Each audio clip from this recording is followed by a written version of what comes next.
I'll be happy to answer any questions that you have. All right. The first thing we're going to talk about is stance. All right.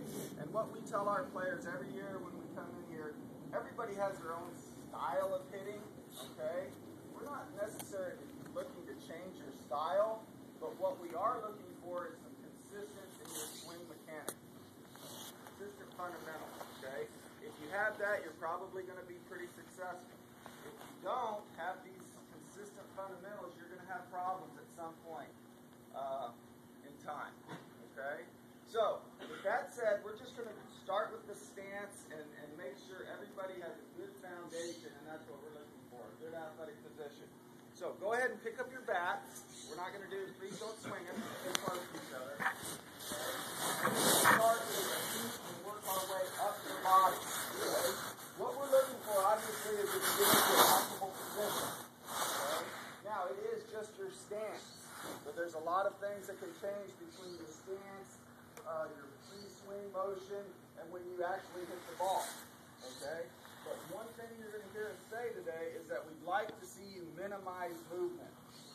Okay? We have a saying here, minimize movement to maximize efficiency. The more movement you have, okay, the more body parts you have to get in time or get in sync with. Okay, so the less movements, obviously, the better off we're going to be. And then obviously, we don't want our eyes moving a lot. We have to be able to track pitches. Okay, so when you get to that level where you're facing pitches that can change location, change speed, it's going to be very important that you give yourself every opportunity to track the ball. And that starts with a good balanced stance. So we're going to start with our feet wider, a little wider than shoulder width apart. And go ahead and do this, and you can watch our players up here. And you'll see each one of them may look a little different. Okay? Like I said, they have their own style. Right? Feet a little wider than shoulder width apart. We're going to make sure both toes are pointed at home plate. Okay? We're going to make sure that we distribute our weight to the inside of our legs. Alright? So to do that, you're going to invert your knees a little bit, and you're going to transfer your weight to the inside balls of both feet.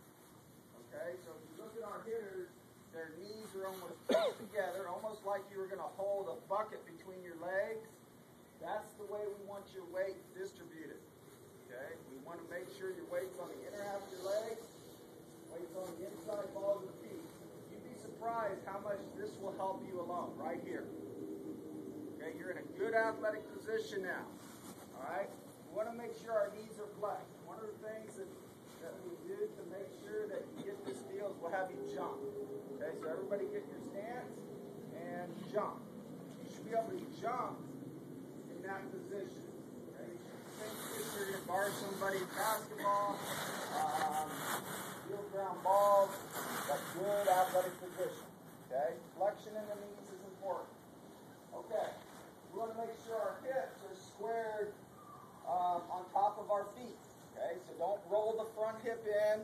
Don't open up the front hip towards the dugout. Keep the hips squared. Again, minimize movement. Okay. Now, we're going to make sure that we get a good grip on the bat. So I want everybody to hold, put the bat down, okay, and rest the bat in the groove where the fingers meet the palm of your hand. That groove right there, just rest the handle right there, and then naturally make a fist around the bat. Okay? All right, bring the bat up. And most of you should have the middle set of knuckles. The knuckles that you knock on a door with should be somewhat lined up. Doesn't have to be perfect. Everybody's a little different, but close. Okay? And then we want the fat part of our palm on the handle of the bat. Okay? I give this analogy. It's like punching somebody. If you're going to punch somebody, you want to make a good fist to punch them with. If you open up your hand and punch them, you're not as strong. Okay, so make sure you have a strong grip, a firm grip on the bat. And part of this is a lot of hitting instructors get the bat in your fingers. Get the bat out in your fingers. Well, when you do that, you're going to lose power and bat speed, and more importantly, you're going to lose control. You want to have control of the barrel of the bat. So this is going to help you do that. Okay? The knuckle alignment is going to help your bat move fluidly through your swing. Okay? It's going to help you generate bat speed. It's something little, but it helps. Okay? Everybody looks pretty good there. Alright? Make sure we're not running the thumb up the handle of the bat. Okay? That's going to slow down your bat. So make sure your thumb is wrapped around the bat, making a fist. Alright, looks pretty good. Okay. Now, next thing we're going to talk about is our shoulders. And probably the biggest fundamental flaw that we see is we have kids that get in their stance and they're really aggressive, so they start turning that front shoulder in. Alright, we're going to have a little inward movement as the swing starts, okay? But when we're in our stance, we want to make sure that our shoulders are stacked above our hips and we're squared to home plate. Alright? Okay, now, we want to bring the hand with our grip up to the top of the strike zone. Okay, what's the top of the strike zone? So I ideally like our hitters to start with their hands at the armpit level or maybe a little above the armpit level. Okay, the top of the strike zone. There are some instances where we have kids that are comfortable below the armpit, but most of the time right at armpit level or a little higher. Alright? Now, your arm, we want our arm to be in a comfortable position, but in a position that's going to help us launch the bat when it's time to swing. Okay? So what we're trying to avoid is chicken wings. So we're trying to avoid both elbows being out. Alright? Ideally, we want our front arm relaxed at about a 90-degree angle. Okay? Our back arm is going to rest somewhere in between, resting on our body, on the ribs, and straight up in the air. Somewhere in between those 2 points that's comfortable to you. Alright? Now we want to make sure that our hands are stacked above our back foot. Okay? So if your hands are too close to the center of your body, we want our hands to slide back and be stacked over our back foot. Okay? Now you should be in a pretty good athletic position and you should be somewhat balanced. Okay? Now, the next thing we want to check, and this is very important, is our bat angle. Okay? We want our bat angle somewhere in between, straight up and down, perpendicular, and horizontal. Somewhere in between those 2 points. Okay? At about a 45-degree angle, we're getting nitpicky. Okay? What we don't want to do is have a wrapped bat, because now the bat has to travel a lot farther to get to contact. Okay, we're going to generate enough bat speed if we stay middle of the road here. Stay away from extremes. That's what I like to say. Stay away from extremes. Okay, so this is a good starting point. So no bat wrap. Alright? Last thing you want to do, and probably the most important part of this whole lecture, is we want to give our eyes an opportunity to track the ball the best possible way. Okay? So to do that, we're going to make sure both eyes, okay, if the pitcher's out here, JB's going to make sure both eyes are on the pitcher. Okay, when the pitcher's out there, both eyes. So to do this, and this is where it's going to feel a little uncomfortable, okay, you need to really make sure your chin gets turned and both eyes get on the pitcher. Okay? You have a little saying, if you're doing something for the first time, it's probably going to be a little uncomfortable. We're going to ask you to be comfortable being uncomfortable today. Alright? This is going to help you track the ball. Believe me. Okay? When I go out and recruit, I don't know how many times I see kids get in the box and their heads tilted sideways. Or their head's at this angle and they're looking at the corner of their eye trying to pick up the pitch. Very difficult. Okay, so both eyes on the pitcher. Both eyes on the pitcher. Alright, everybody relax. Close your eyes, don't fall asleep. And just think about 3 things that you heard in your mind. 3 things that you heard today that maybe you heard for the first time, maybe that you want to try today. Experiment with. Okay, close your eyes. 3 things I just said.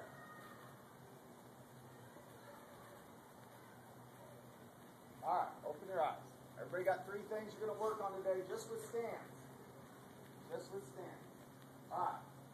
Now, we're going to talk about our load to stride.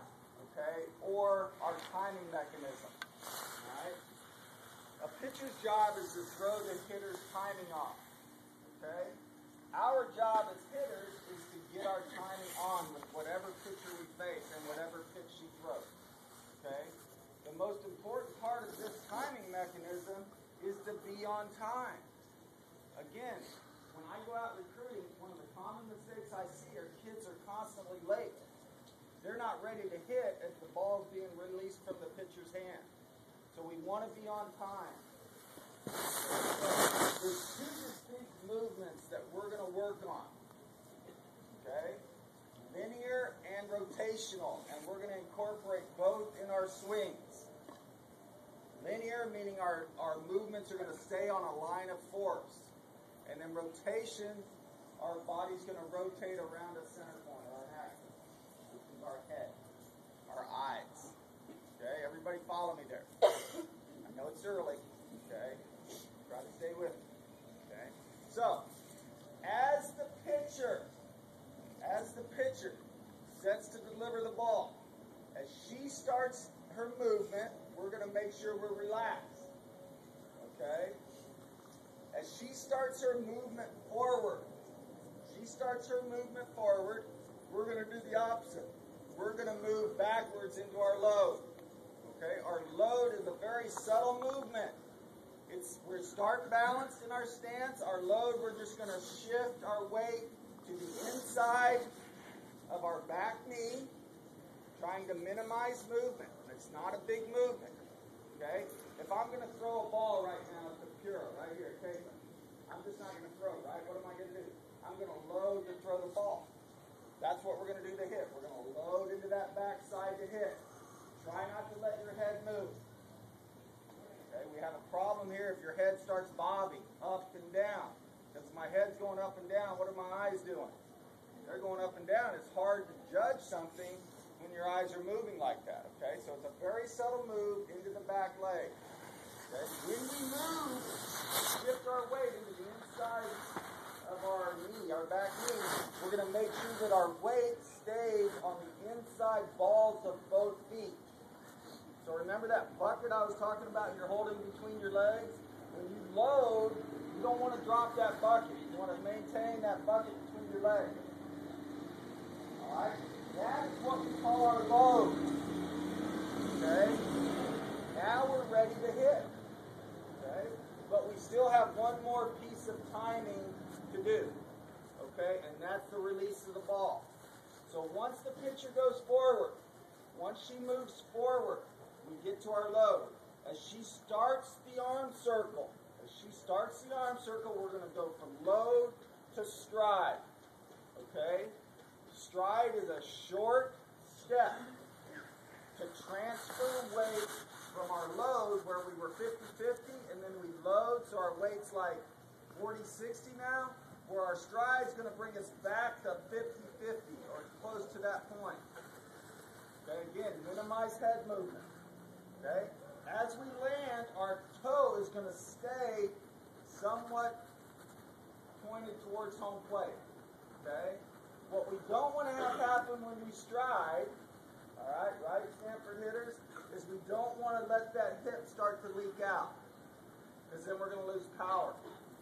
As we stride, we want to make sure everything stays stacked and pointed squared to home plate.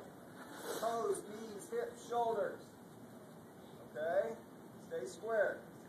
Alright, so as we land, we're going to land on the inside balls of our feet. Okay?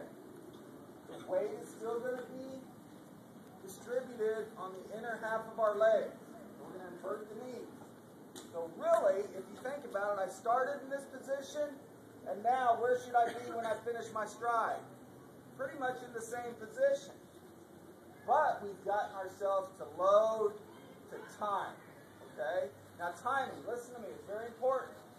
As the pitcher releases the ball, as the ball is being released, you want to be finished with your stride. Remember when I talked about, when I go out and recruit, I say you're always late? All the time. I see kids, the ball's halfway to home plate and they're barely getting that front foot down. They're too late. And And what happens when you're late is you have to start your swing mechanics early. Okay? And then you lose power. Or you become a dead pull hitter. And you're not going to be able to hit off speed or change your location. Okay? Everybody follow me. I know I'm getting a little in depth right now. Stay with me. Okay?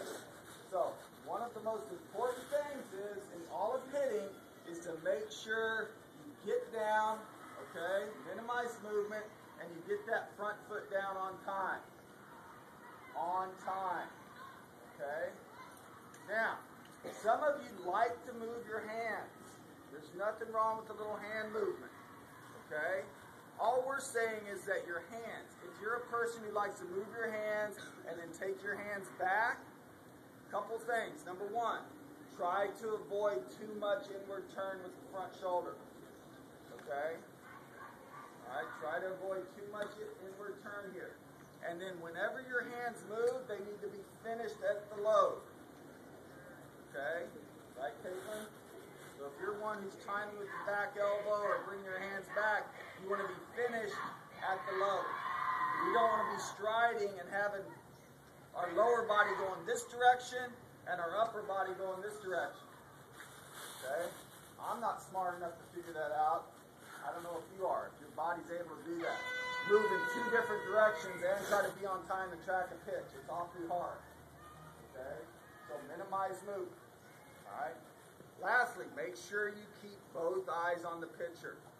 Okay? Alright, so let's walk through this. Everybody hold your back hands, give your stance. Good. We're going to load and stride. Good. Now your front heel should not be down. Your front heel should be up. Okay? Not pointed up in the air where your calf muscle gets tight, but just off the ground a little bit. Okay? Make sure your weight's on inside balls of both feet still. Alright, relax. Watch your back wrap. Okay? Stance. Alright. When I start to move forward, I want you to load. Load and stride before I release. Good. If nothing else you learned today, if you can learn to be on time, you're going to be a better hitter. Trust me. Okay?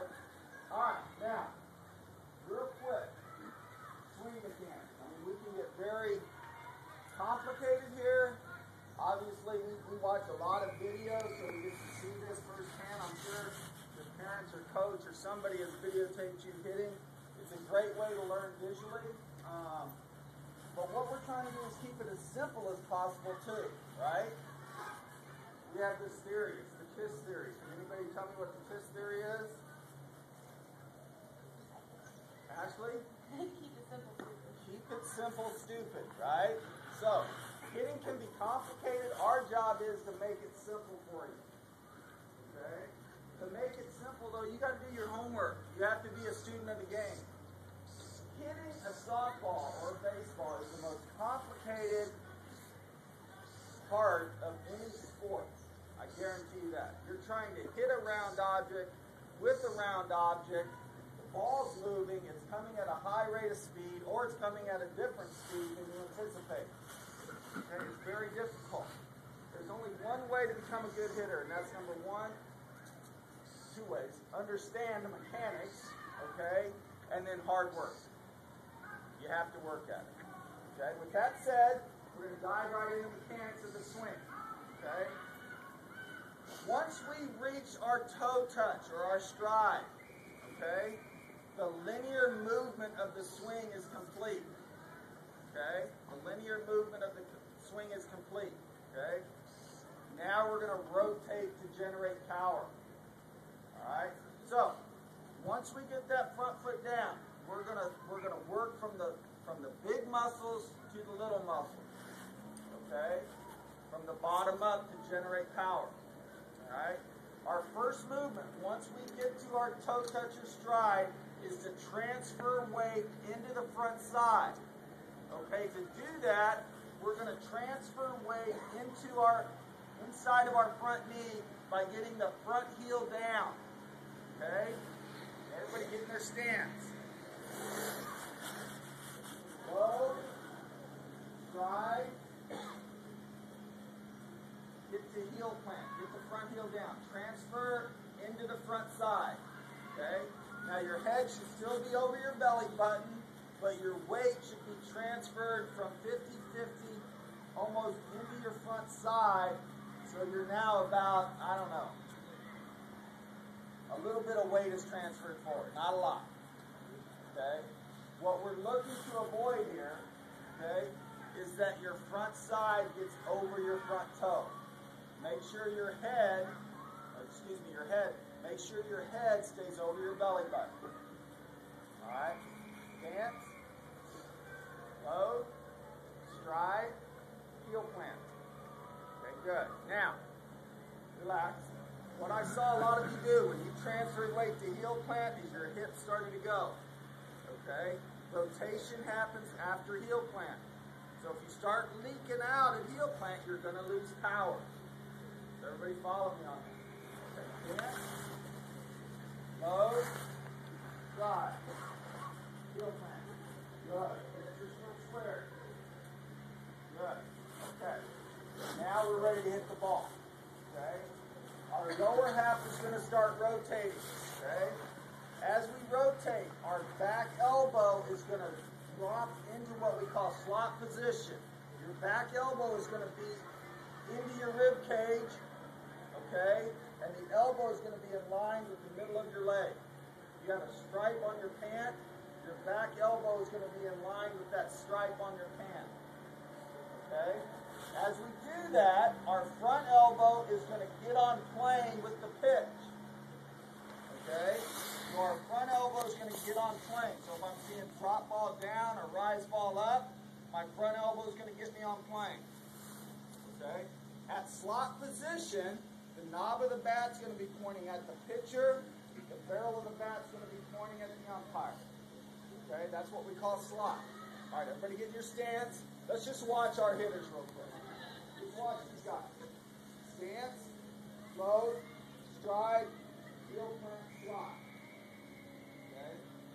So, heel plant and slot happen simultaneously. We just segmented it to make you understand. But see how the elbow's into their rib? Okay? Relax. A lot of you guys, what's going to happen if you start flying those hips early, your elbow's going to get in front of the rib, in front of your body. You're going to be in a weak position. You're not going to maximize your strength or your bat speed. Okay? Everybody follow me on that. All right, let's try it. Stance. Be careful now. You got people next to you. Load, stride, heel plant, and flop. Okay? Don't rotate the hips. Don't rotate the hips yet. Good. Don't rotate the hip. Knob at the pitcher. Good. Barrel at the catcher. Good, right there. Now your front elbow has to be strong because your front elbow is going to get you on plane, right? Front elbow on plane. Good. Everybody relax. Not bad. Okay, now when I say get the heel plant, because it's a simultaneous movement with the slot, when I say get the heel plant, I want you to drop into slot. Okay, stance, load, stride, heel plant. Good. Now, close your eyes. Did your front hip come open? Are both shoulders still parallel at home plate? Good. Okay. Is your knob facing the pitcher, barrel facing the catcher? Hips should still be squared at home plate. Okay, good. Now relax. Okay. Now, you're going to have to follow me here because we don't have enough room for everybody to swing the bat. I want you to watch our people swing the bat. Now, as we get to that position, our mind is going to give us a lot of information on the pitch. Okay? Especially if we have both of our eyes looking at the pitch. Remember that key from our stance. Both eyes on the pitch, not one and not looking out the corner of your eye. Okay? Okay, so our mind is giving us a lot of time, okay, to gather information on the pitch. Okay? The more time we have, the better off we're going to be. And that's where that timing mechanism is so important. Every day we take BP. Every day we talk about making sure you're on time. If you're on time, It doesn't matter if the pitcher's throwing 55 miles an hour or 70 miles an hour. If you're on time, you're going to give yourself a chance to hit the ball. Now, obviously, if she's throwing 70 miles an hour, your decisions are going to have to be quicker. The ball becomes smaller, okay? That doesn't mean you have to go quicker. All that means is you have to be on time. You have to time it. Okay? Because what happens when you start trying to overswing against a fast pitcher? You're not going to be successful. Okay? So what we try to do is stay under control and trust our swing. So the more opportunity you have to be on time with proper mechanics, you're going to be able to trust your swing. Okay? Swing mechanics. Alright? Once we get to slot, okay, now we can adjust to any pitch and go get that pitch with maximum force, maximum bat speed. Okay? So now, what we want to do, our front elbow is on plane. Now we just throw our hands to the pitch. So if the pitch is a curveball, we can stay inside on it and drive it the opposite field. If the pitch is a screwball, I can turn on it and hit the pitch. Okay? If it's a drop ball, I can go down and get on plane and still be in a good position to hit the ball. If it's a rise ball, okay, I can get on plane and still hit it squarely. Alright? So, there's a couple of movements that we're going to talk about, okay? The bottom hand, alright, everybody pick your bottom